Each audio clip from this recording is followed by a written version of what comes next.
고급 병실의 문이 열리는 순간 27살 간병인 김민지의 발걸음이 멈춰 섰습니다. 라벤더 향이 복도를 가득 채우며 그녀를 휘감았고 이상하게도 가슴 한구석이 무너져 내리는 느낌이 들었습니다. 창문 너머로 쏟아지는 오후의 햇살 속에서 실크 가운을 입은 여성이 침대에 앉아 서류를 보고 있었습니다.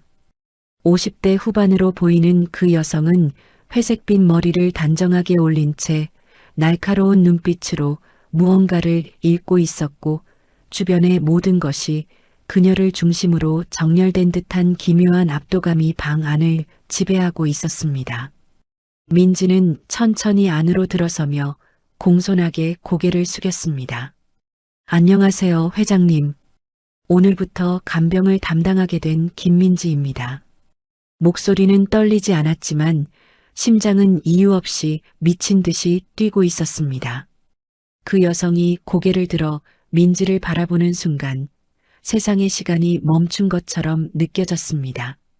서류를 쥔 손이 미세하게 떨렸고 입술이 파르르 떨리더니 창백하게 굳어갔습니다.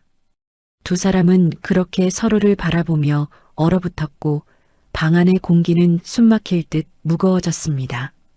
민지의 눈에서 갑자기 눈물이 쏟아지기 시작했습니다. 왜 우는지 스스로도 알 수 없었지만 가슴속 깊은 곳에서 무언가가 터져 나오는 것 같았습니다. 떨리는 목소리가 입 밖으로 새어나왔고 그녀는 자신도 모르게 한 걸음 앞으로 다가갔습니다. 어머니? 그 말이 튀어나오는 순간 민지 자신도 충격에 휩싸였습니다. 침대 위의 여성은 서류를 떨어뜨렸고 그것이 바닥에 흩어지는 소리마저 귀에 들리지 않을 만큼 두 사람은 서로에게 빠져들었습니다. 회장의 눈에서도 눈물이 흘러내렸고 떨리는 손으로 입을 막았지만 목 깊은 곳에서 올라오는 흐느끼는 소리를 멈출 수 없었습니다. 대체 무슨 일이 벌어진 걸까요? 평생 고아로 살아온 27살 간병인이 처음 본 재벌 회장을 보고 어머니라고 부른 이유는 무엇일까요? 그리고 그 냉철하기로 소문난 여성 재벌이 평범한 간병인을 보고 눈물을 흘린 이유는 또 무엇일까요? 이 놀라운 이야기의 전말이 궁금하시다면 잠시 구독 버튼을 눌러주세요. 평범해 보이는 사람들의 가슴 아픈 사연과 놀라운 반전을 매일 전해드립니다. 알림 설정까지 해두시면 새로운 이야기를 놓치지 않으실 수 있습니다. 그럼 이제 이 모든 것이 시작된 곳으로 돌아가 보겠습니다. 27살 김민지가 어떻게 그 병실에 서게 되었는지, 그리고 한설아 회장이 왜 그토록 오랜 세월 동안 무언가를 찾아 헤맸는지 그 이야기 속으로 들어가 보겠습니다. 모든 것은 한 달 전 민지가 82살의 말기암 환자를 돌보던 그 밤부터 시작되었습니다. 한 달 전의 이야기입니다. 새벽 5시 알람이 울리기도 전에 민지는 눈을 떴습니다. 고시원 반지하 방의 작은 창문으로 희미한 새벽빛이 스며들었고 습기찬 공기가 폐를 채우는 느낌이 여전히 불편했지만 이제는 익숙해진 아침이었습니다. 낡은 유니폼을 입고 거울을 보니 27살 치곤 피곤해 보이는 얼굴이 비쳤지만 그녀는 억지로라도 입꼬리를 올렸습니다. 환자들 앞에서는 항상 밝은 얼굴을 보여야 한다는 것이 그녀가 배운 첫 번째 규칙이었으니까요. 병원까지는 버스 2번을 갈아타야 했고 출근 시간 러시아워에 몸이 이리저리 밀리면서도 그녀는 손잡이를 꽉 쥐고 버텼습니다. 병원에 도착해 직원 출입구로 들어서자 정규직 간호사들이 깨끗한 유니폼을 입고 여유롭게 커피를 마시며 웃고 있는 모습이 보였습니다. 민지는 그들과 눈이 마주치지 않도록 고개를 숙이고 재빨리 지나갔습니다. 간병인들은 직원 휴게실 쓰지 말라고 했잖아. 누군가의 작은 목소리가 들렸지만 민지는 못 들은 척했습니다. 화를 내거나 대꾸하면 일자리를 잃을 수도 있다는 걸 그녀는 너무나 잘 알고 있었습니다. 오전 6시부터 그녀가 맡은 환자는 82살의 강 할머니였습니다. 말기 폐암으로 투병 중이던 할머니는 대명그룹 창업주의 부인이었고 그녀의 병실은 특실 중에서도 가장 좋은 곳에 있었습니다. 처음 이 일을 맡았을 때 민지는 긴장했습니다. 부유한 환자들의 보호자들은 대부분 간병인을 하인대하듯 했고 작은 실수에도 호통을 치거나 교체를 요구하곤 했으니까요. 하지만 강 할머니는 달랐습니다. 민지가 병실 문을 열고 조심스럽게 들어서자 할머니는 희미한 미소를 지으며 손짓했습니다. 아가 왔구나. 오늘도 미안하게 됐네.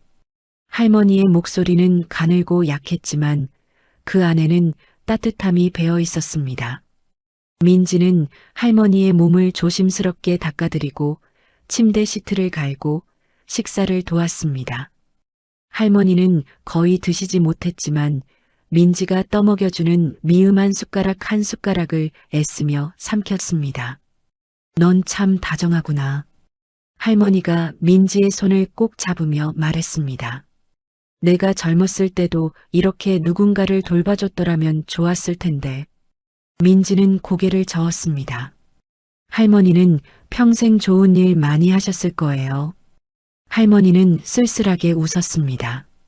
돈은 많이 벌었지. 하지만 정작 중요한 것들은 놓쳤어. 사람의 온기 같은 것 말이야.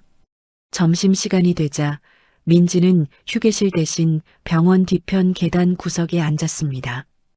편의점에서 산 1,000원짜리 삼각김밥을 꺼내 물과 함께 급하게 먹었습니다. 15분의 휴식 시간 동안 그녀는 벽에 기대 눈을 감았습니다. 몸은 피곤했지만 마음만큼은 평온했습니다. 강 할머니 같은 환자를 만난 건 정말 오랜만이었습니다.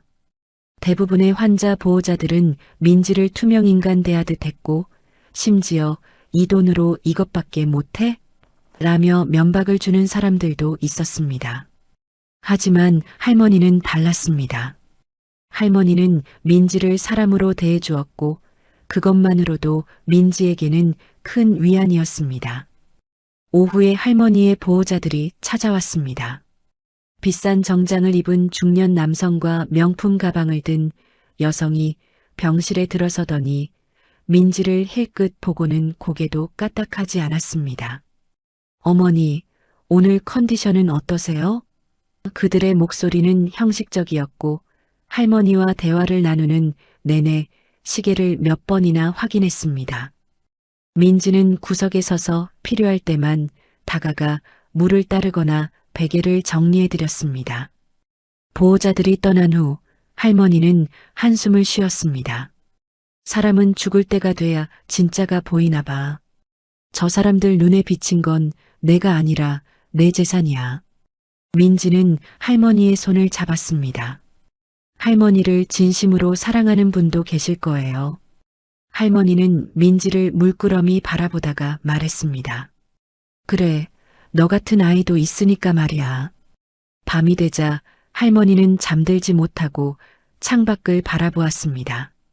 민지는 옆에 앉아 조용히 함께 있어 주었습니다. 넌 부모님이 안 계시다며? 할머니가 불쑥 물었습니다. 민지는 잠시 망설이다가 고개를 끄덕였습니다. 네, 고아원에서 자랐어요. 할머니의 눈가에 눈물이 맺혔습니다. 그래서 이렇게 다른 사람을 잘 돌보는구나. 너도 누군가의 손길이 필요했을 텐데 말이야. 민지는 웃으며 고개를 저었습니다. 저는 괜찮아요. 이렇게 할머니 같은 좋은 분들을 만나니까요. 할머니는 민지의 손목을 어루만지다가 작은 흉터를 발견했습니다. 이건 어쩌다? 민지는 흉터를 내려다보았습니다. 잘 모르겠어요. 아주 어렸을 때부터 있었대요. 고아원 선생님이 그러셨어요. 할머니는 흉터를 한참 바라보더니 무언가 생각에 잠긴 듯한 표정을 지었습니다. 그날 밤 민지가 고시원으로 돌아가기 전 할머니는 그녀를 불러 세웠습니다. 민지야, 내가 너한테 꼭 소개해주고 싶은 사람이 있어. 내 오랜 친구인데 지금은 많이 아파서 병원에 있단다. 민지는 고개를 갸웃했습니다. 누구신데요? 할머니는 미소를 지었습니다. 나중에 알게 될 거야. 너라면 그 사람한테 꼭 필요한 사람이 될 거야. 일주일이 흘렀고 강 할머니의 상태는 눈에 띄게 나빠졌습니다. 의사들은 더 이상 할 수 있는 게 없다고 했고 이제는 시간 문제라고 조심스럽게 말했습니다. 민지는 할머니 곁을 거의 떠나지 않았습니다. 근무 시간이 끝나도 그녀는 병실에 남아 할머니의 손을 잡아주었고 가끔씩 작은 목소리로 이야기를 들려주었습니다. 고아원에서 있었던 일, 처음 간병인 일을 시작했을 때의 서툰 모습, 버스 안에서 본 아름다운 노을 같은 사소한 일상들이었지만 할머니는 그 이야기들을 들으며 고개를 끄덕이고 미소를 지었습니다. 다른 간병인들은 민지를 이해할 수 없다는 표정으로 바라보았습니다. 휴게실에서 동료 간병인 하나가 비꼬는 투로 말했습니다. 야, 김민지. 너 설마 유산 받으려고 저러는 거 아니지? 다른 간병인들이 키득거리며 웃었습니다. 아니면 보호자들한테 잘 보여서 팁이라도 더 받으려나? 민지는 아무 대꾸도 하지 않고 자리를 떴습니다. 그들에게 뭐라고 설명해봤자 소용없다는 걸 알았습니다. 민지에게 강 할머니는 단순히 환자가 아니었습니다. 그녀는 민지가 평생 그리워했던 할머니이자 어쩌면 어머니 같은 존재였습니다. 어느 날 새벽 할머니의 호흡이 가빠지기 시작했습니다. 민지는 재빨리 간호사를 불렀고 곧 의료진이 달려왔습니다. 하지만 할머니는 고개를 저으며 손을 내저었습니다. 됐어. 이제 됐어. 할머니의 목소리는 거의 들리지 않을 정도로 작았습니다. 보호자들에게 연락이 갔지만 그들이 도착하기까지는 시간이 걸릴 것 같았습니다. 할머니는 민지의 손을 꽉 잡았습니다. 민지야, 내 말 들어. 민지는 눈물을 참으며 고개를 끄덕였습니다. 네, 할머니. 여기 있어요. 할머니는 가쁜 숨을 몰아쉬며 말했습니다. 내가 한설아한테 너 얘기했어. 민지는 그 이름을 들어본 적이 있었습니다. 대명그룹의 현 회장이자 재계에서 가장 영향력 있는 여성 중 한 명이었습니다. 그 사람도 지금 이 병원에 있어. 많이 아파. 할머니의 눈에서 눈물이 흘렀습니다. 그 친구는 평생 무언가를 찾고 있었어. 너를 보면, 어쩌면. 할머니는 말을 잇지 못하고 기침을 했습니다. 민지는 할머니의 등을 쓰다듬으며 진정시켰습니다. 할머니, 무리하지 마세요. 하지만 할머니는 마지막 힘을 다해 말을 이어갔습니다. 민지야, 너는 누군가의 기적이야. 내가 확신해. 민지는 무슨 뜻인지 알 수 없었지만 할머니의 손을 더욱 꽉 잡았습니다. 너한테는 특별한 뭔가가 있어. 내 손목에 그 상처, 그건 단순한 흉터가 아니야. 할머니의 목소리가 점점 더 약해졌습니다. 한설아를 만나. 꼭 만나. 약속해. 민지는 울먹이며 대답했습니다. 네, 할머니. 약속할게요. 할머니는 마지막으로 미소를 지었습니다. 착한 아이. 너는 정말 착한 아이야. 해가 떠오르는 순간 강 할머니는 고요히 눈을 감았습니다. 민지는 할머니의 손을 잡은 채 한참을 울었습니다. 간호사들이 조용히 다가와 할머니를 정리했고 곧 보호자들이 도착했습니다. 그들은 형식적으로 슬퍼하는 척했지만 민지는 그들의 눈에서 안도의 빛을 읽을 수 있었습니다. 장례식은 성대하게 치러졌고 많은 사람들이 조문을 왔지만 정작 할머니를 진심으로 그리워하는 사람은 많지 않아 보였습니다. 장례식장 한 구석에서 민지는 혼자 앉아 있었습니다. 그녀는 간병인이었기에 조문객들 사이에 낄 수도 없었고 그저 멀리서 할머니를 떠나보내야 했습니다. 그때 한 여성이 장례식장에 들어왔습니다. 50대 후반으로 보이는 그 여성은 검은색 정장을 입고 있었고 주변 사람들이 모두 그녀에게 고개를 숙였습니다. 민지는 본능적으로 알 수 있었습니다. 저 사람이 바로 한설아 회장이라는 것을. 회장은 할머니의 영정 앞에 오래도록 서 있었고 그녀의 어깨가 미세하게 떨리는 것이 보였습니다. 민지는 멀리서 그 모습을 지켜보았습니다. 장례식이 끝난 후 민지는 병원으로 돌아왔습니다. 할머니가 계시던 병실은 이미 깨끗하게 정리되어 있었고 다른 환자가 곧 들어올 예정이었습니다. 민지는 빈 병실을 바라보며 할머니의 마지막 말을 떠올렸습니다. 한설아를 만나라는 그 부탁이 계속 머릿속을 맴돌았습니다. 그런데 왜 할머니는 그토록 간절하게 자신을 회장에게 소개하고 싶어 했을까요? 민지는 자신이 그저 평범한 간병인일 뿐인데 재벌 회장 같은 사람에게 무슨 의미가 있을까 의아했습니다. 며칠 후 간호부장이 민지를 불렀습니다. 김민지 씨, 새로운 환자를 배정받게 됐어요. 민지는 고개를 끄덕였습니다. 네, 알겠습니다. 간호부장은 서류를 건네며 말했습니다. 이번 환자는 좀 특별해요. VIP 중에 VIP니까 실수하지 마세요.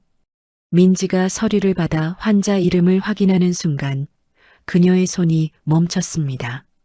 서류에는 이렇게 적혀 있었습니다. 환자명 한설아, 대명그룹 회장. 민지의 심장이 빠르게 뛰기 시작했습니다. 할머니의 마지막 부탁이 이렇게 빨리 이루어질 줄은 몰랐습니다. 간호부장이 덧붙였습니다. 환자 본인이 직접 당신을 지명했어요. 강 할머니가 추천했다고 하더군요. 민지는 서류를 꽉 쥐었습니다. 손목의 흉터가 이상하게 따끔거렸고 가슴속 깊은 곳에서 무언가가 꿈틀거리는 느낌이 들었습니다. 그녀는 왜인지 모르게 두렵기도 하고 떨리기도 했습니다. 마치 인생의 문 앞에 서 있는 것 같은 묘한 예감이 들었습니다. 그날 밤 민지는 잠을 이루지 못했습니다. 꿈속에서 누군가의 목소리가 들렸습니다. 엄마, 엄마. 어린아이의 목소리였지만 그것이 자신의 목소리라는 것을 알 수 있었습니다. 그리고 희미하게, 아주 희미하게 무언가가 보였습니다. 나비 모양의 무언가가. 다음 날 아침 민지는 평소보다 일찍 병원에 도착했습니다. 유니폼을 입고 거울을 보는데 손이 계속 떨렸고 이유를 알 수 없는 긴장감이 온몸을 휘감았습니다. 간호부장에게서 받은 지침은 간단했습니다. 한설아 회장은 과로로 쓰러져 일주일간 입원 치료를 받게 되었고 그 기간 동안 민지가 전담 간병을 맡는다는 것이었습니다. 절대 실수하지 마세요. 이 사람 하나 잘못 건드렸다간 우리 병원 전체가 뒤집힐 수도 있어요. 간호부장의 경고가 귓가에 맴돌았지만 민지가 진짜 두려워하는 건 그런 게 아니었습니다. 어젯밤 꿈에서 본 그 나비 모양이 계속 머릿속에 어른거렸고 할머니의 마지막 말 너는 누군가의 기적이야라는 말이 가슴을 짓눌렀습니다. 특실 병동 복도를 걸어가는데 공기가 달랐습니다. 일반 병동과는 차원이 다른 고급스러움이 느껴졌고 간호사들조차 더 조심스럽게 움직이는 것 같았습니다. 민지는 VIP 병실 앞에 멈춰 섰습니다. 문패에는 한설아라는 이름이 금색 글씨로 새겨져 있었고 그 이름을 보는 순간 심장이 미친 듯이 뛰기 시작했습니다. 손잡이에 손을 올렸지만 쉽게 돌려지지 않았습니다. 3번의 깊은 숨을 쉬고 나서야 그녀는 문을 열었습니다. 그 순간 세상이 멈춘 것 같았습니다. 라벤더 향이 복도를 가득 채우며 그녀를 휘감았고 그 향기는 단순한 향기가 아니었습니다. 그것은 마치 오래전 잃어버린 기억의 파편처럼 민지의 가슴 깊은 곳을 건드렸습니다. 눈물이 이유 없이 목구멍까지 차올랐고 다리가 후들거렸습니다. 창문 너머로 쏟아지는 오후의 햇살 속에서 실크 가운을 입은 여성이 침대에 앉아 서류를 보고 있었습니다. 회색빛 머리를 단정하게 올린 그 여성의 옆모습만 봐도 알 수 있었습니다.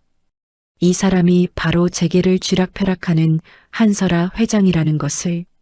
하지만 지금 민지의 눈에 보이는 건 그런 권위나 지위가 아니었습니다.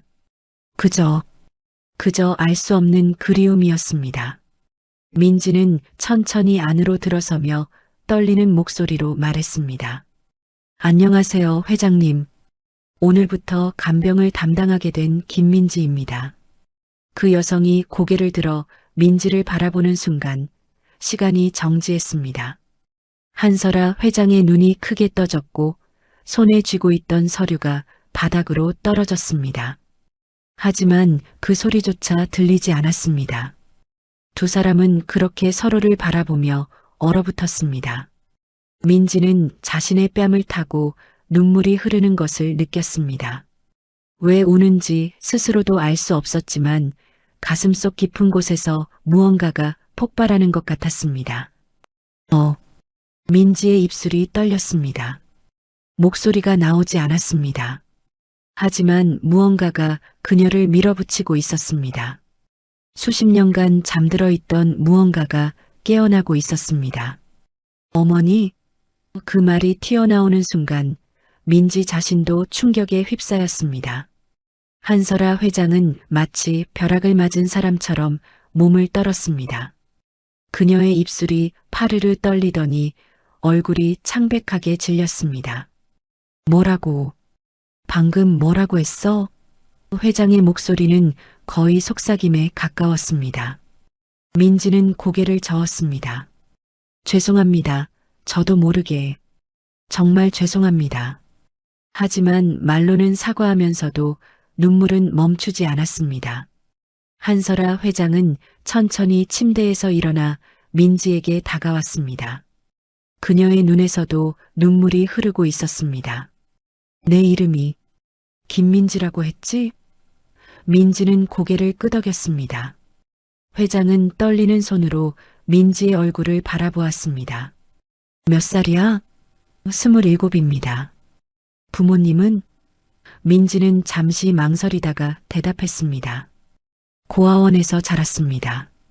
그 말을 듣는 순간 한설아 회장의 다리에 힘이 풀려 침대 가장자리에 주저앉았습니다.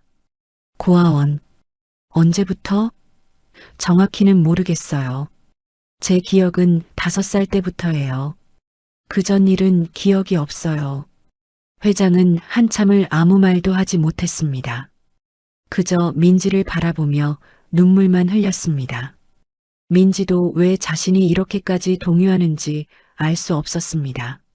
처음 보는 사람인데 왜 이렇게 가슴이 아플까요? 왜 이 사람 앞에서는 수십 년간 쌓아왔던 벽이 무너지는 걸까요?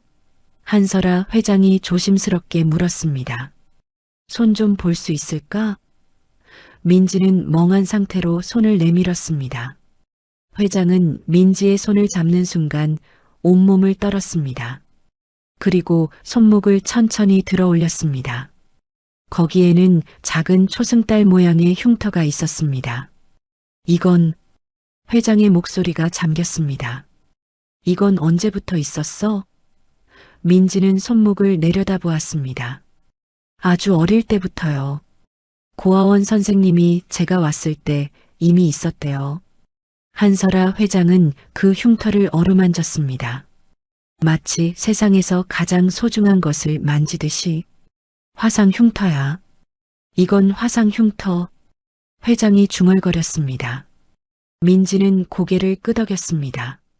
네, 화재 사고였다고 들었어요. 하지만 어디서 어떻게 다쳤는지는 기억이 없구나. 회장이 민지의 말을 이었습니다. 그럴 거야. 너무 어렸으니까. 바로 그때 병실 문이 거칠게 열렸습니다. 30대 중반으로 보이는 남성이 들어섰습니다. 값비싼 정장을 입은 그는 날카로운 눈빛으로 방 안을 훑어보았습니다. 이모, 괜찮으세요? 간호사가 이상한 소리가 들린다고. 그는 민지를 보며 멈칫했습니다. 당신은 누구죠? 한설아 회장이 재빨리 눈물을 닦으며 말했습니다. 지훈아, 이 사람은 내 간병인이야. 한지훈이라는 남성은 민지를 위아래로 훑어보았습니다. 그의 눈빛은 차갑고 경계심으로 가득했습니다. 간병인이 환자를 울리면 어떡합니까? 민지는 고개를 숙였습니다. 죄송합니다. 한설아 회장이 손을 내저었습니다. 아니야, 지훈아. 이 아이 잘못이 아니야. 한지훈은 여전히 의심스러운 표정으로 민지를 바라보았습니다. 이모, 요즘 이상한 사람들이 많습니다. 특히 이렇게 VIP 환자들한테는. 지훈아, 그만해. 회장의 목소리에는 단호함이 실렸습니다. 한지훈은 입을 다물었지만 민지를 향한 그의 시선은 여전히 차가웠습니다. 그는 돌아서며 나가면서 마지막으로 말했습니다. 제가 사람을 보내서 이 간병인에 대해 조사하겠습니다. 문이 닫히고 방 안에는 다시 정적만이 흘렀습니다. 한설아 회장은 창밖을 바라보며 말했습니다. 미안해. 지훈이가 원래 좀 경계심이 많아. 민지는 괜찮다고 말하려 했지만 목소리가 나오지 않았습니다. 회장이 다시 민지를 바라보았습니다. 민지 씨. 아니, 민지야. 그 호칭에 민지의 가슴이 또 한 번 쿵 내려앉았습니다. 나한테 좀 이상한 질문을 해도 될까? 민지는 고개를 끄덕였습니다. 회장은 한참을 망설이다가 물었습니다. 혹시 꿈을 꾸니? 반복되는 꿈? 민지는 놀라서 회장을 쳐다보았습니다. 어떻게, 어떤 꿈이야? 민지는 떨리는 목소리로 대답했습니다. 잘 보이지는 않아요. 하지만 나비가 있어요. 누군가의 무릎에. 그 말을 듣는 순간 한설아 회장은 뒤로 물러서며 벽에 등을 기댔습니다. 그녀의 얼굴은 창백했고 온몸이 떨리고 있었습니다. 그럴 리가 없어. 하지만 그녀의 눈빛은 말하고 있었습니다.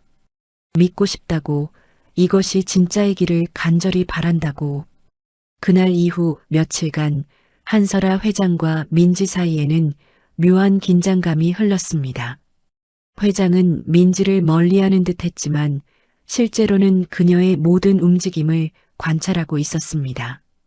민지가 아침에 병실 커튼을 여는 방식, 베개를 정리하는 손길, 환자복을 개는 습관 하나하나를 지켜보았습니다. 이상하게도 민지의 모든 행동에서 낯익은 무언가가 느껴졌습니다. 회장은 자신이 미쳐가는 게 아닐까 두려웠습니다. 30년 동안 딸을 찾아 헤매다 보니 이제는 평범한 간병인에게서도 딸의 모습을 보는 것일까요?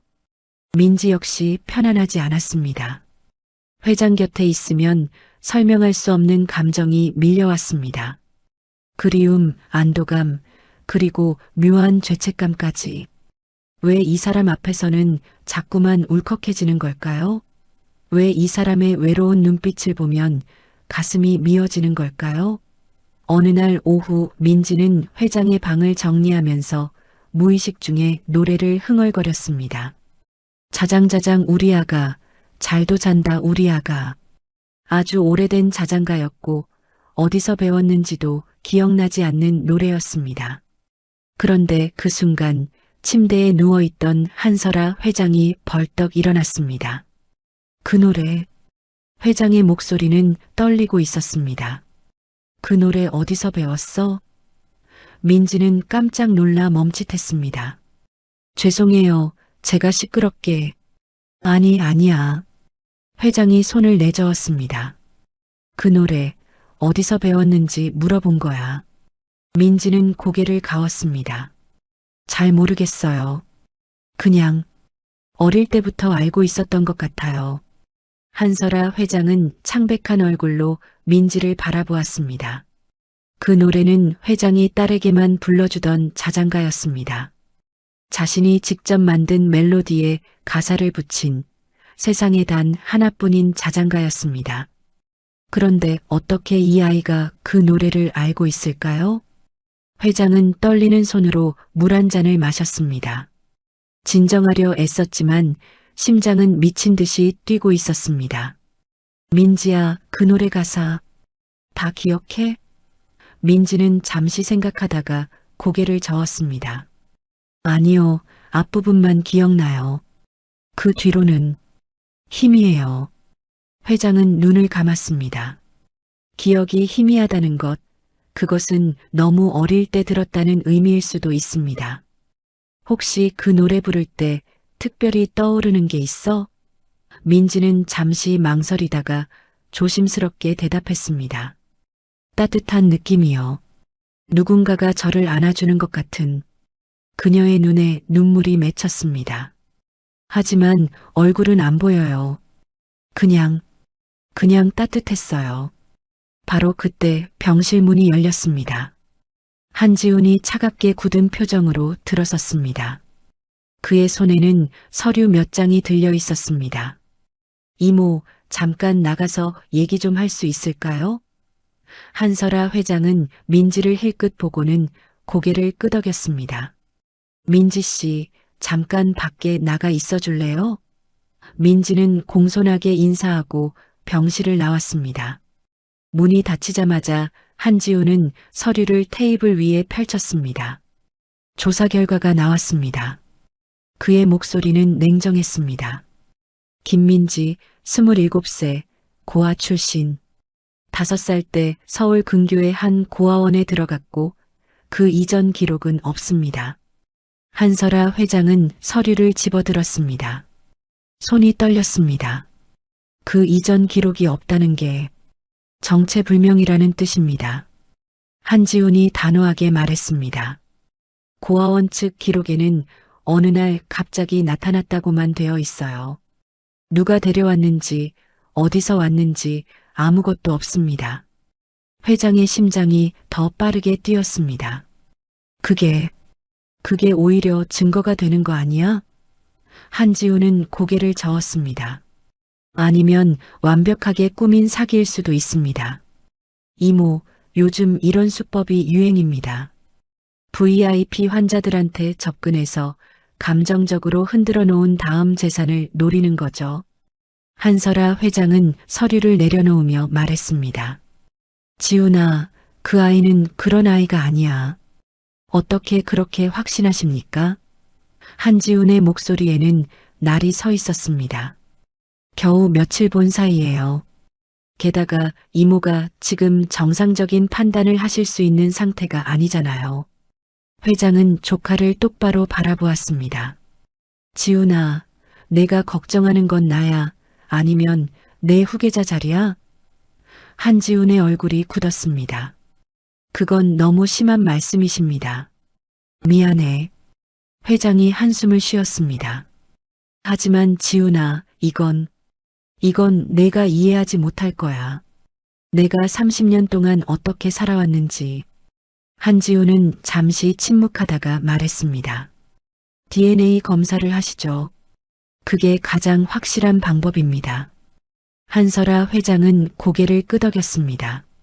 그래, 그러자. 하지만 조용히 해줘. 민지가 알면 놀랄 테니까. 한지훈은 서류를 챙기며 일어섰습니다. 알겠습니다. 제가 조용히 진행하겠습니다. 그는 문을 나서다가 멈춰서서 말했습니다. 이모, 한 가지만 기억하세요. 결과가 어떻게 나오든 전 이모 편입니다. 회장은 쓸쓸하게 웃었습니다. 고마워, 지훈아. 복도에서 민지는 벤치에 앉아 있었습니다. 그녀의 옆에는 같은 간병인 유니폼을 입은 여성이 앉아 있었습니다. 이수진이었습니다. 민지야, 괜찮아? 수진이 걱정스럽게 물었습니다. 민지는 고개를 저었습니다.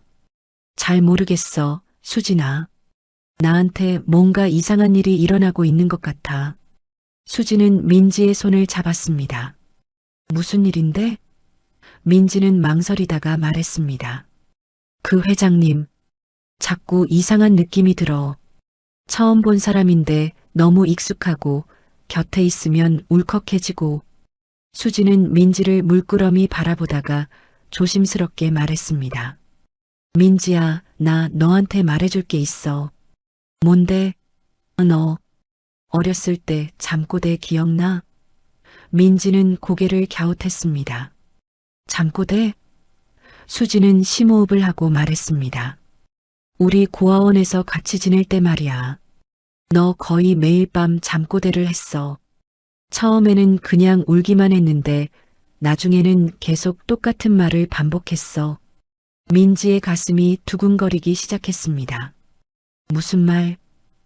수지는 민지의 눈을 똑바로 보며 말했습니다. 엄마 무릎에 나비가 있어. 너 그 말을 수없이 반복했어. 엄마 무릎에 나비가 있어. 예쁜 나비. 그렇게 민지는 숨이 막혔습니다. 나비. 또 나비였습니다. 꿈에서 본 그 나비 모양이 사실은 무릎에 있었다는 걸까요? 누군가의 무릎에? 왜 지금까지 그 얘기 안 했어? 수지는 미안한 표정을 지었습니다. 너도 기억 못하는 것 같았고 괜히 말했다가 내가 더 슬플까봐. 미안해. 민지는 고개를 저었습니다. 아니야, 괜찮아. 오히려 고마워.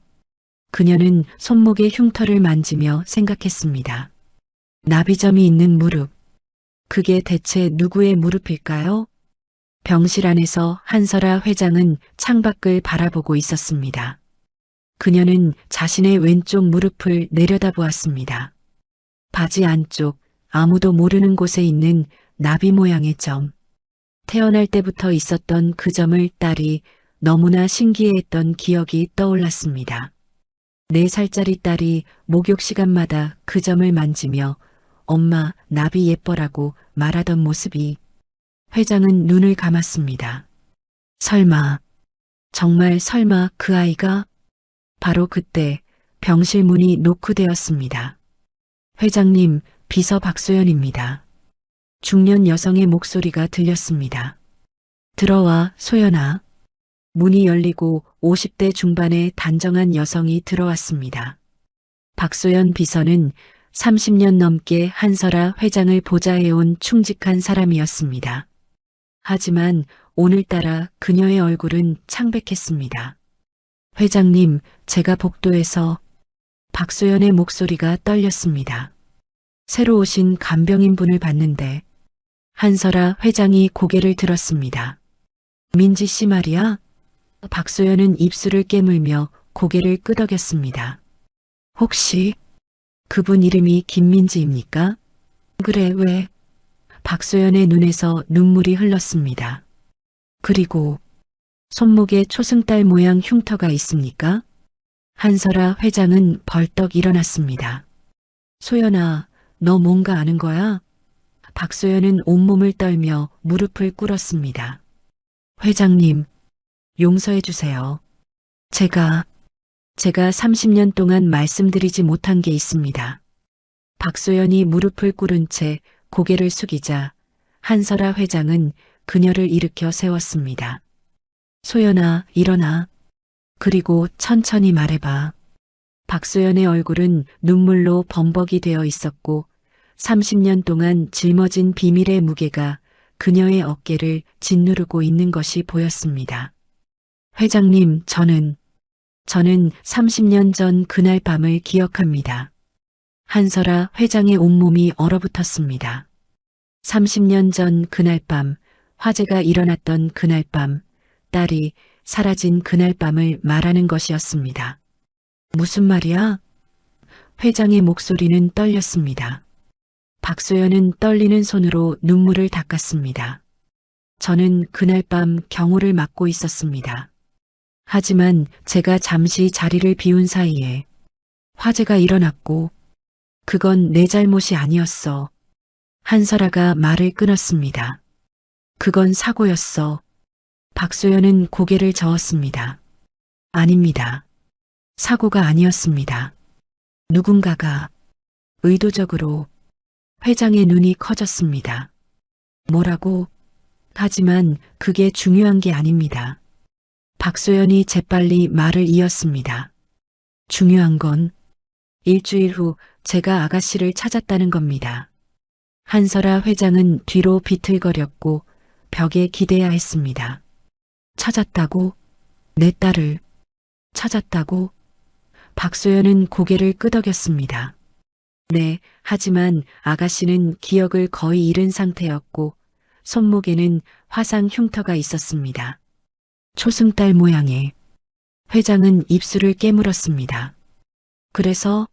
그래서 어떻게 했어? 박소연은 더 이상 말을 잇지 못했습니다. 저는 그때 판단을 잘못했습니다. 아가씨를 회장님께 데려가는 대신 고아원에 맡겼습니다. 왜? 한설아의 목소리에는 분노가 섞여 있었습니다. 왜 나한테 데려오지 않았어? 박소연은 무릎을 꿇으며 울먹였습니다. 죄송합니다. 저는 겁이 났습니다. 제 실수로 아가씨가 유괴당했는데 그걸 회장님께 고백할 용기가 없었습니다. 한설아 회장은 박소연을 내려다보았습니다. 30년 동안 믿었던 사람이 이런 비밀을 숨기고 있었다는 사실에 배신감이 밀려왔지만 동시에 희망도 느껴졌습니다. 그럼 민지가 확실하지는 않습니다. 박소연이 고개를 들었습니다. 하지만 나이, 손목의 흉터, 그리고 그 아이가 고아원에 들어간 날짜가 제가 아가씨를 맡긴 날과 일치합니다. 한설아는 천천히 의자에 앉았습니다. DNA 검사를 해야겠어. 지금 당장. 다음 날 DNA 검사가 조용히 진행되었습니다. 민지는 왜 갑자기 혈액 검사를 하는지 의아해했지만 정기 검진이라는 말에 의심 없이 응했습니다. 한설아 회장 역시 샘플을 제공했고 한지훈이 직접 검사를 주관했습니다. 일주일 정도 걸릴 겁니다. 한지훈이 말했습니다. 하지만 그의 얼굴에는 복잡한 표정이 어려 있었습니다. 그날 밤 한지훈은 자신의 서재에 혼자 앉아 있었습니다. 그의 앞에는 오래된 일기장이 놓여 있었습니다. 아버지의 일기장이었습니다. 한지훈은 떨리는 손으로 일기장을 펼쳤습니다. 30년 전 그날의 기록이 거기 있었습니다. 오늘 나는 돌이킬 수 없는 일을 저질렀다. 돈 때문에 아이를 납치했다. 하지만 그 아이의 맑은 눈을 보는 순간 나는 괴물이 되어버렸다는 걸 깨달았다. 손목에 화상을 입은 그 아이는 계속 울며 엄마를 찾았다. 나는 차마 그 아이를 해칠 수 없었다. 일주일 후 나는 그 아이를 한설아 회장의 비서에게 넘겼다. 이것이 내가 할 수 있는 유일한 속죄다.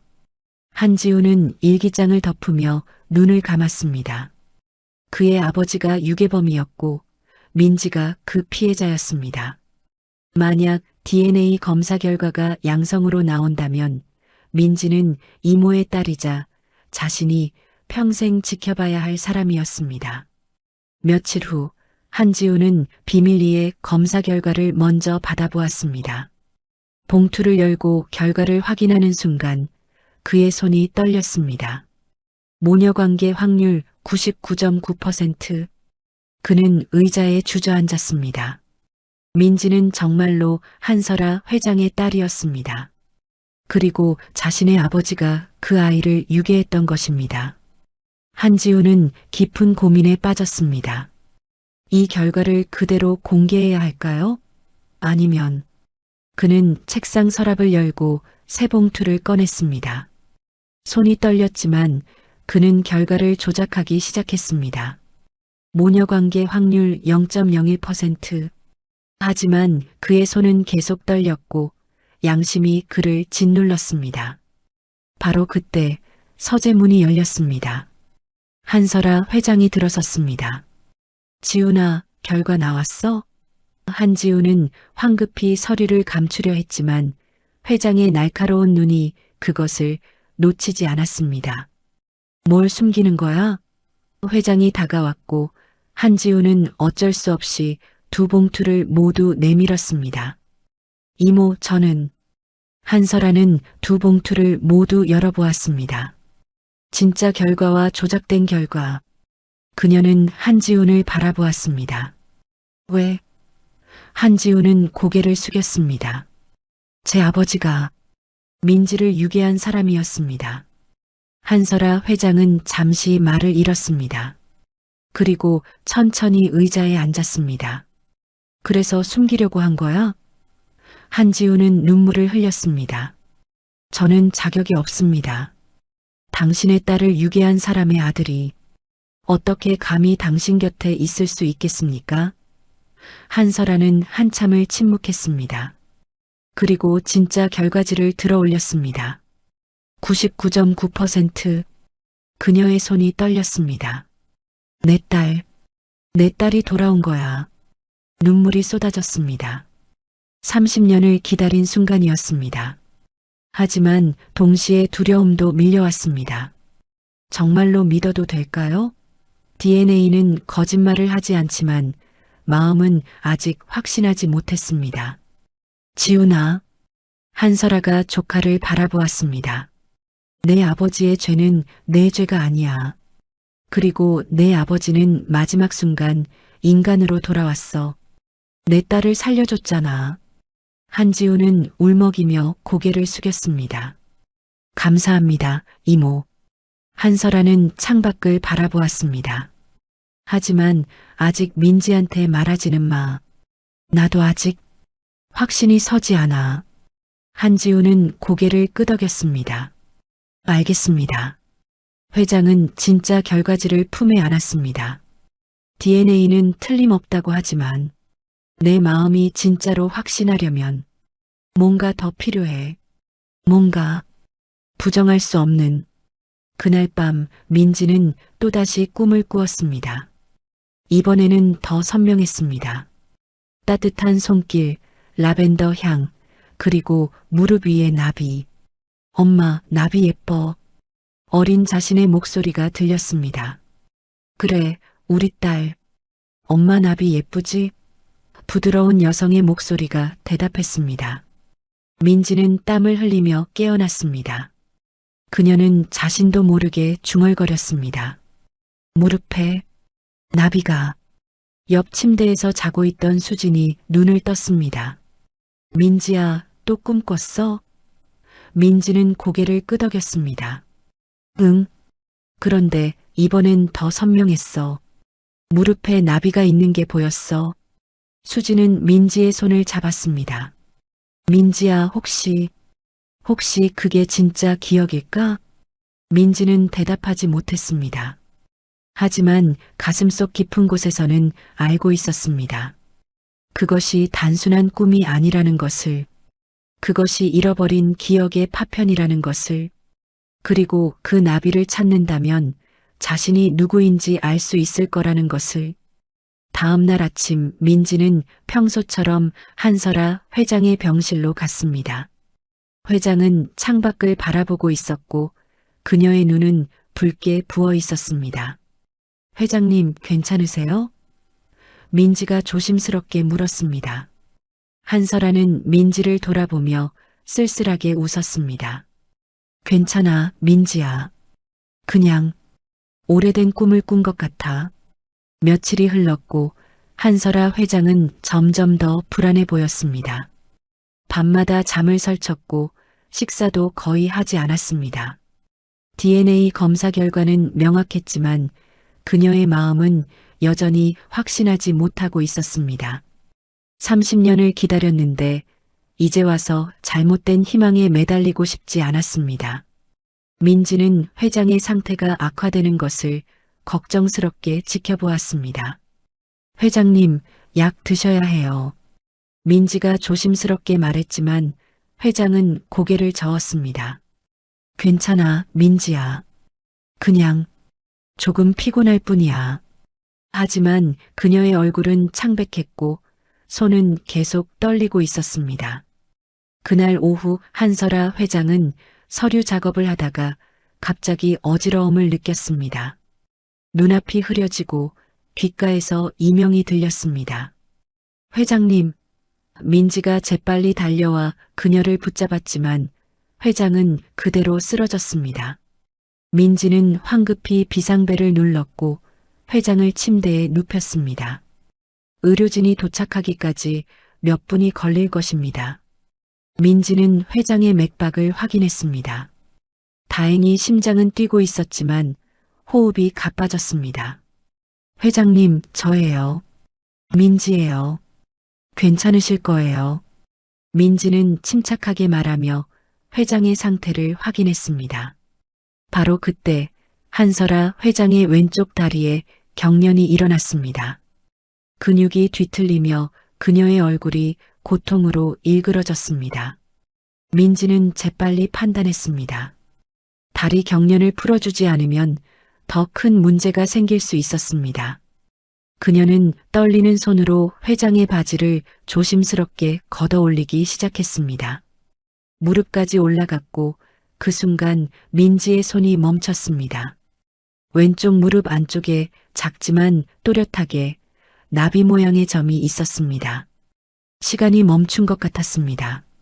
세상의 모든 소리가 사라졌고 민지의 눈에는 그 점만 보였습니다.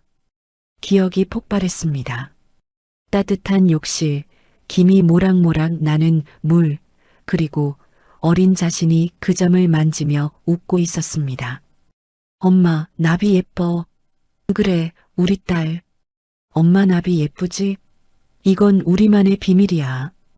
부드러운 목소리, 따뜻한 손길, 라벤더 향. 모든 것이 쏟아져 들어왔습니다. 민지의 눈에서 눈물이 폭포처럼 쏟아졌고 그녀는 무의식적으로 그 점을 어루만졌습니다. 이게, 목소리가 떨렸습니다.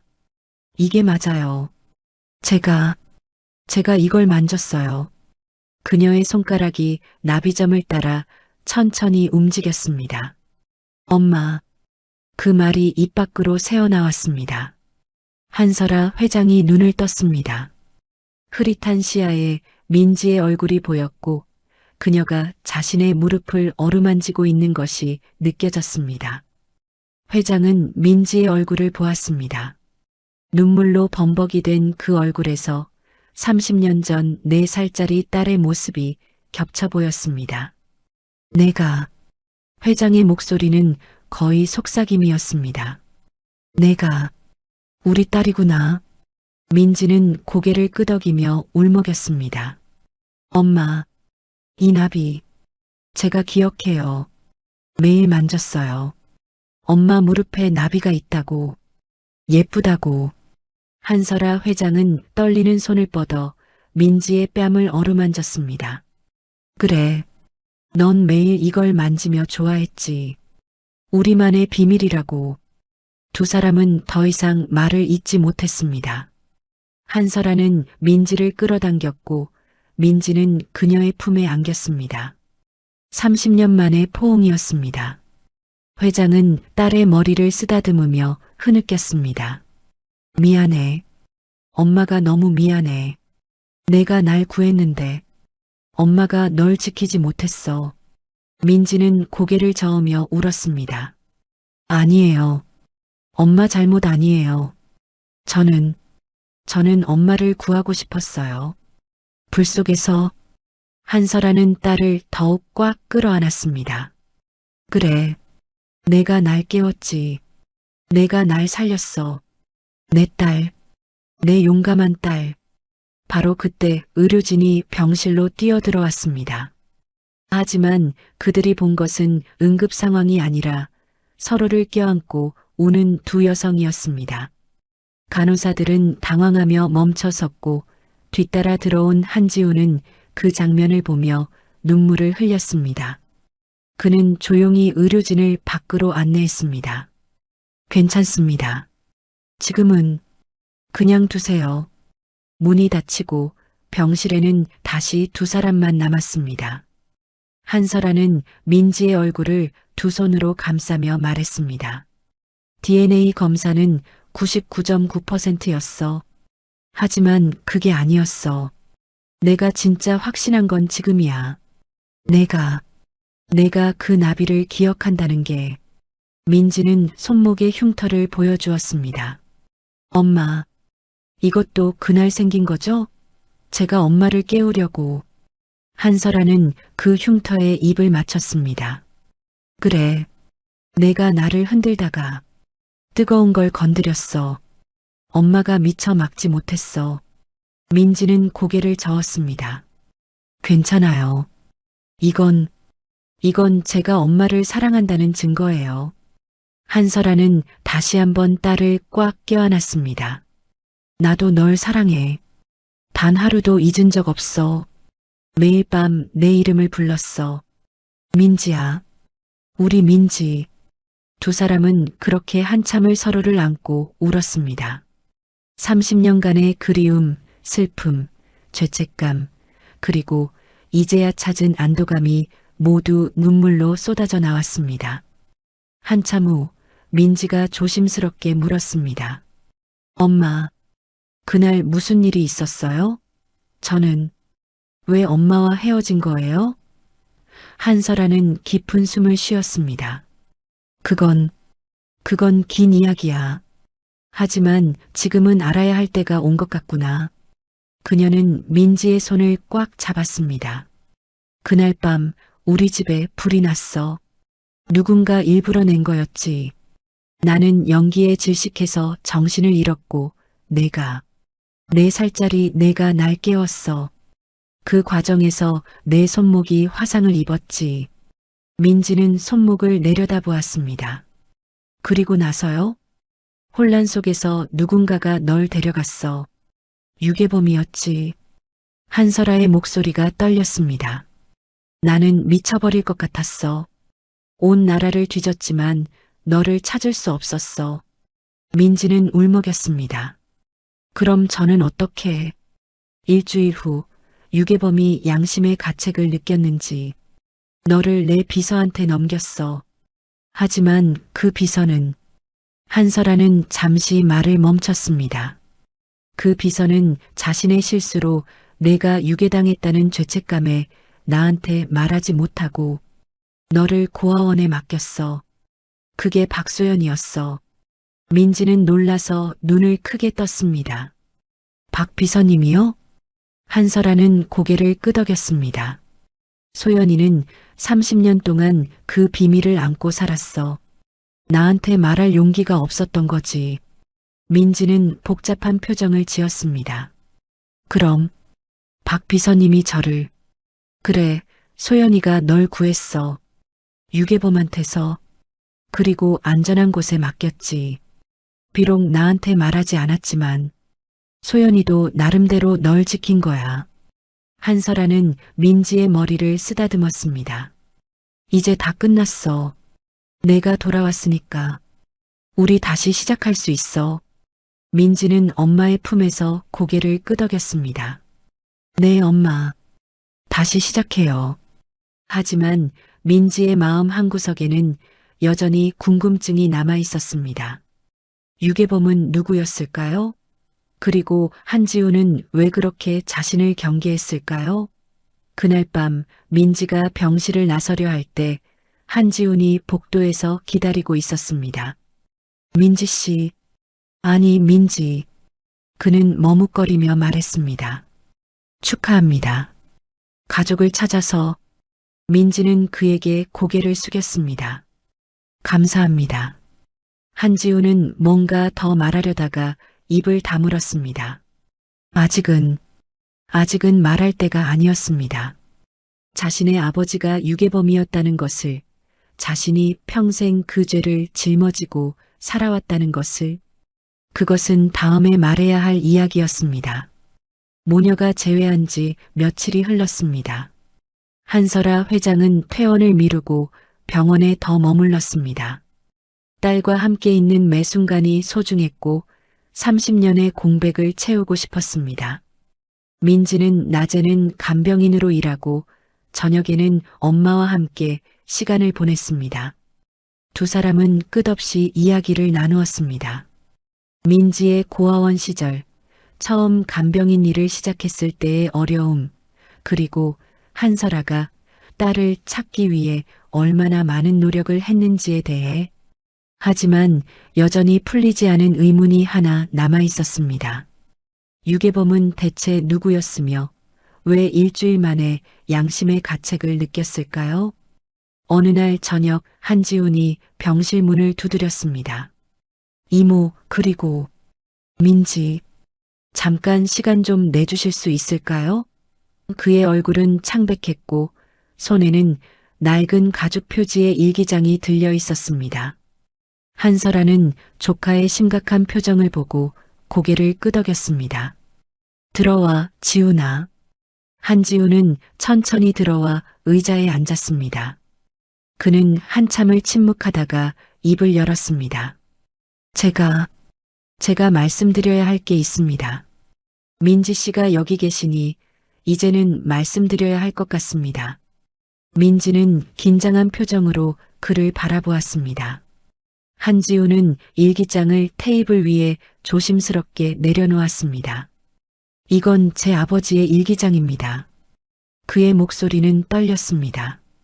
아버지는 제가 10살 때 돌아가셨습니다. 암이었죠. 돌아가시기 직전 저한테 이 일기장을 주시며 말씀하셨습니다. 내가 성인이 되면 읽으라고. 한설아는 불안한 예감이 들었습니다. 지훈아, 대체. 한지훈은 눈을 감았습니다. 아버지가 민지를 유괴한 사람이었습니다. 그 말이 떨어지자 병실은 정적에 휩싸였습니다. 민지는 숨이 막혔고 한설아는 믿을 수 없다는 표정으로 조카를 바라보았습니다. 뭐라고? 한설아의 목소리는 거의 속삭임이었습니다. 한지훈은 일기장을 펼쳤습니다.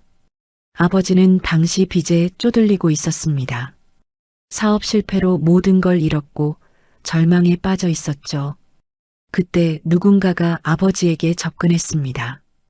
큰 돈을 주겠다며 이모님 댁에 불을 지르고 아이를 납치하라고. 민지는 손으로 입을 막았습니다.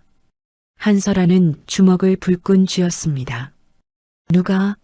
누가 내 아버지한테 그런 짓을 시킨 거야? 한지훈은 고개를 저었습니다. 일기장에는 이름이 없습니다. 하지만 제게 내부에 누군가였을 겁니다. 이모를 무너뜨리려 했던.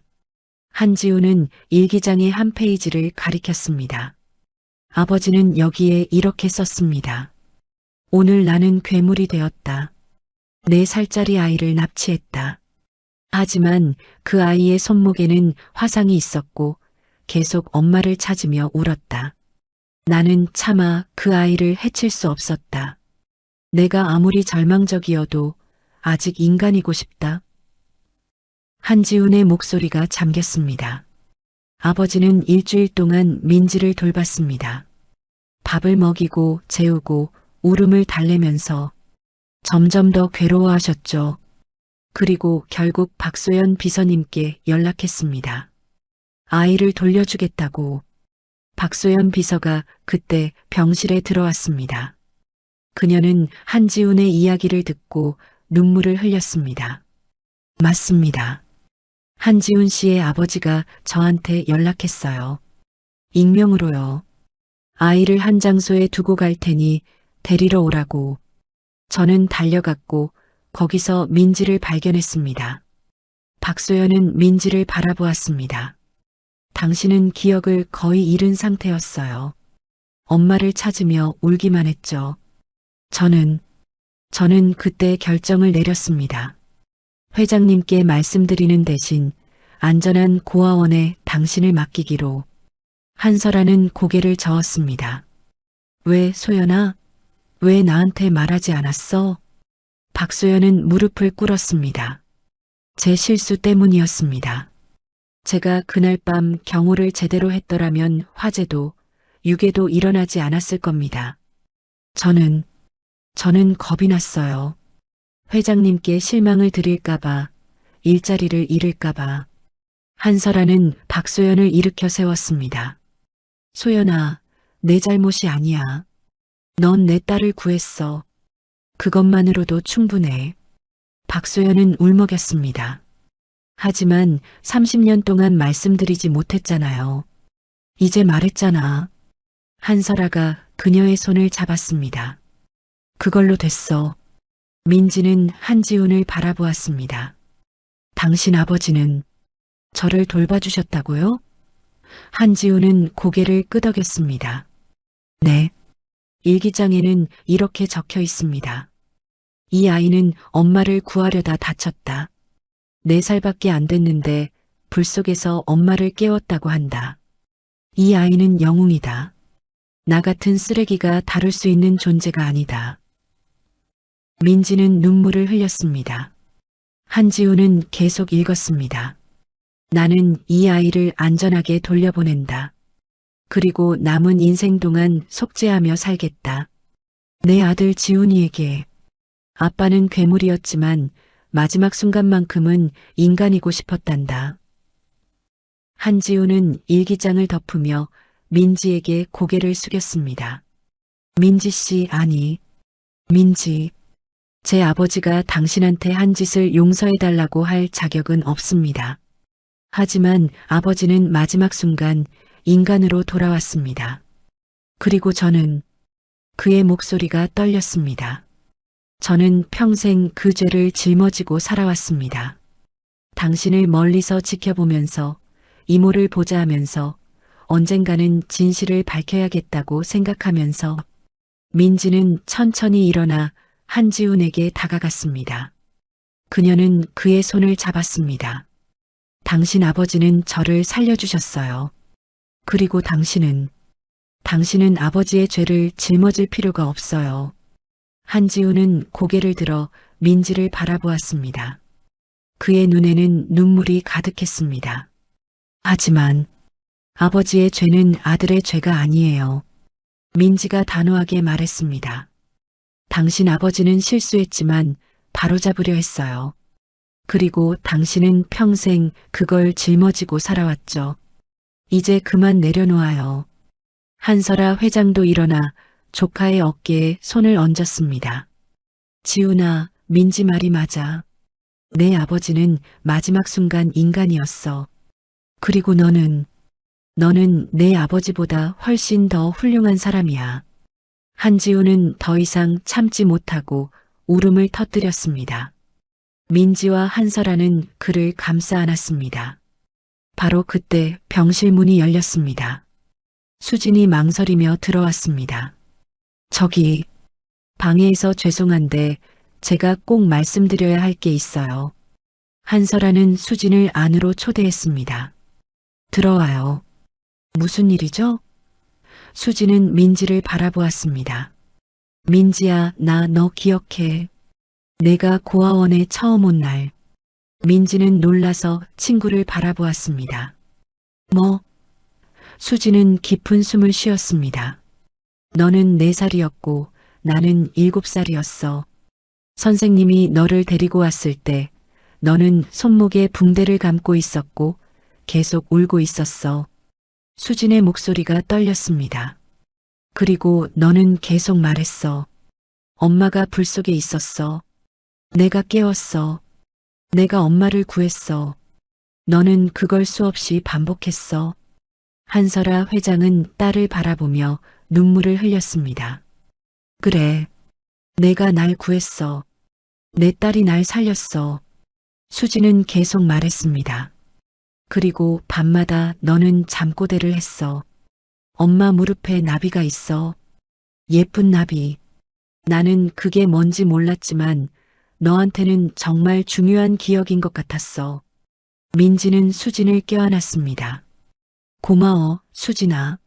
내가 내 기억을 지켜줬구나. 수진도 민지를 꽉 껴안았습니다. 넌 내 유일한 가족이었어, 민지야. 그리고 앞으로도 그럴 거야. 한설아 회장이 수진에게 다가갔습니다.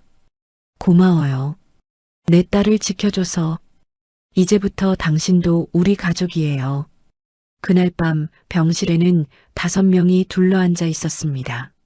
한설아, 민지, 한지훈, 박소연, 그리고 수진. 서로 다른 상처를 안고 살아온 5명이 이제는 하나의 가족이 되어 있었습니다. 한설아가 말했습니다. 우리 모두 상처받았어요. 하지만 이제는 함께 치유할 수 있어요. 민지는 엄마의 손을 잡았습니다. 네, 엄마. 우리 함께 시작해요. 일주일 후 한설아 회장은 퇴원을 했고 민지를 자신의 집으로 초대했습니다. 30년 전 화재가 있었던 그 저택은 이미 재건되었지만 한설아는 지하 금고에 딸의 물건들을 고스란히 보관하고 있었습니다. 민지야, 내가 봐야 할 게 있어. 한설아는 딸의 손을 잡고 금고 앞에 섰습니다. 두꺼운 금속 문이 열리자 작은 방 하나가 나타났습니다. 그 안에는 아기 옷, 신발, 장난감들이 정성스럽게 보관되어 있었고 벽면에는 사진들이 빼곡하게 걸려 있었습니다. 민지는 숨이 막혔습니다. 이 모든 것이 자신의 것이었다는 사실이 믿기지 않았습니다. 한설아는 조심스럽게 작은 토끼 인형을 꺼냈습니다. 이건 내가 제일 좋아하던 인형이야. 잠잘 때도 항상 안고 자곤 했지. 민지는 그 인형을 받아들었습니다. 오래된 첫냄새와 함께 희미한 기억이 떠올랐습니다. 푹신한 느낌, 따뜻한 품, 그리고 엄마의 자장가. 민지는 인형을 가슴에 안으며 눈물을 흘렸습니다. 한설아는 다음으로 작은 신발을 꺼냈습니다. 이건 내가 처음 걸음마를 뗄 때 신었던 신발이야. 이걸 신고 비틀거리며 내 품으로 걸어왔지. 민지는 그 작은 신발을 만지며 미소 지었습니다. 자신도 한때는 이렇게 작았고 사랑받았다는 것이 새삼스럽게 느껴졌습니다. 그리고 한설아는 가장 중요한 것을 꺼냈습니다. 액자에 담긴 그림이었습니다. 낡은 도화지에 크레용으로 그려진 그림이었는데 서툰 손길로 그려진 사람 옆에 나비가 있었습니다. 한설아는 떨리는 손으로 그 그림을 민지에게 건넸습니다. 이건 내가 4살 때 그린 그림이야. 유괴당하기 일주일 전에. 민지는 그림을 받아들었습니다. 그림 밑에는 삐뚤빼뚤한 글씨로 이렇게 써 있었습니다. 엄마 나비 예뻐요. 민지는 그 글씨를 보며 울음을 터뜨렸습니다. 이것은 자신이 그린 것이었습니다. 자신이 엄마의 나비점을 얼마나 사랑했는지 보여주는 증거였습니다. 엄마. 민지는 그림을 가슴에 안으며 말했습니다. 엄마는 단 하루도 저를 잊지 않으셨구나. 한설아는 딸을 끌어안았습니다. 그래, 단 하루도. 매일 밤 내 이름을 불렀고 매년 내 생일마다 케이크를 만들었어. 혼자서 촛불을 켜고 내가 돌아오기를 빌었지. 민지는 엄마의 품에서 흐느꼈습니다. 저도요, 엄마. 저도 기억은 없었지만 항상 뭔가 그리웠어요. 누군가의 따뜻한 품이. 두 사람은 그렇게 한참을 서로를 안고 울었습니다. 30년의 그리움이 눈물로 흘러내렸습니다. 며칠 후 한설아는 민지에게 중요한 제안을 했습니다. 민지야, 이제 넌 내 딸이야. 대명그룹의 상속자지. 더 이상 간병인 일을 할 필요가 없어. 하지만 민지는 고개를 저었습니다. 엄마, 저는 간병인으로 계속 일하고 싶어요. 한설아는 놀란 표정을 지었습니다. 왜? 힘들잖아, 민지야. 민지는 엄마의 손을 잡았습니다. 제가 이 일을 사랑하는 건 어머니를 구했던 그날부터였던 것 같아요. 누군가를 돌보고 곁에 있어주고 마지막까지 함께하는 것. 그게 제가 할 수 있는 가장 의미 있는 일이에요. 한설아는 한참을 딸을 바라보다가 미소를 지었습니다. 그래, 내가 선택한 길이라면 엄마는 존중할게. 하지만 한 가지 조건이 있어. 민지가 고개를 갸웃하자 한설아가 말했습니다. 엄마가 재단을 만들 거야. 간병인들을 위한 복지재단. 그들이 더 나은 환경에서 일할 수 있도록, 그들의 헌신이 제대로 인정받을 수 있도록. 민지의 눈이 커졌습니다. 엄마. 그리고 그 재단의 이름은 민지재단으로 할 거야. 내 딸이 선택한 길을 응원하는 의미로. 민지는 엄마를 꽉 껴안았습니다. 고맙습니다, 엄마. 정말 고마워요.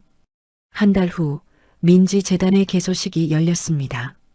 한지훈이 재단 이사장을 맡기로 했습니다. 이게 제가 할 수 있는 속죄입니다. 한지훈이 민지에게 말했습니다. 아버지가 하지 못한 일을 제가 하겠습니다. 간병인들을 돕고 그들이 존중받는 세상을 만들겠습니다. 민지는 한지훈의 손을 잡았습니다.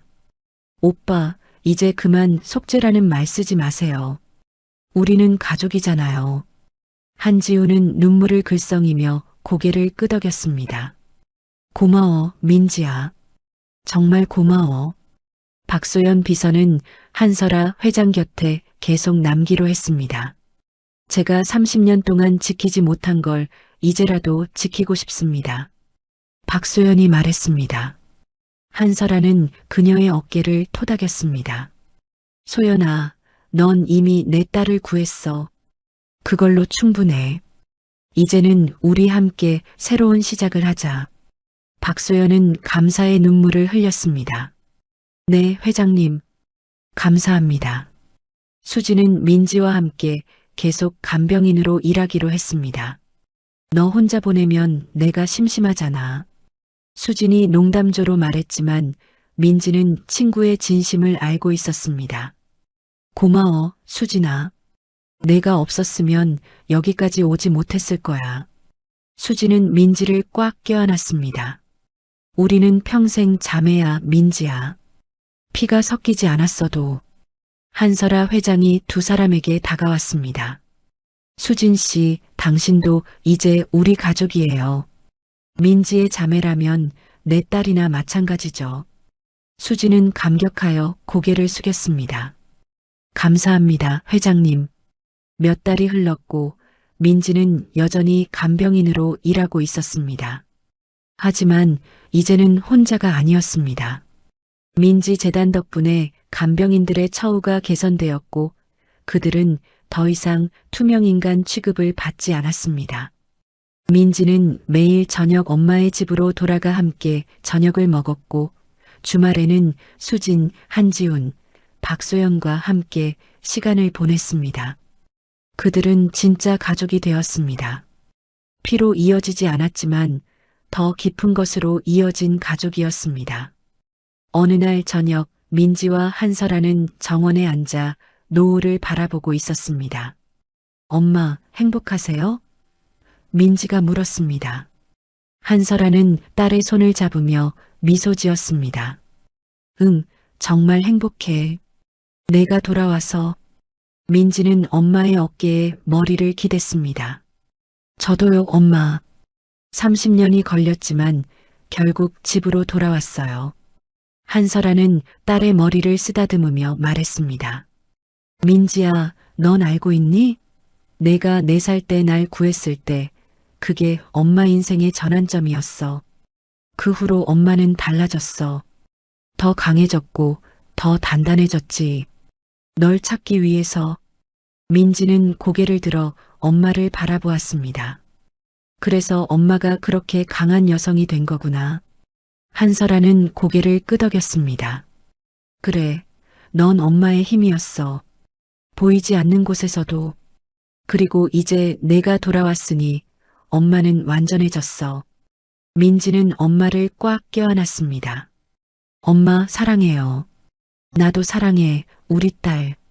그날 밤 민지는 방에 혼자 앉아 생각했습니다. 만약 그날 화재가 없었다면 어땠을까요? 만약 유괴당하지 않았다면? 만약 고아원에 가지 않았다면? 하지만 그랬다면 지금의 자신은 없었을 것입니다.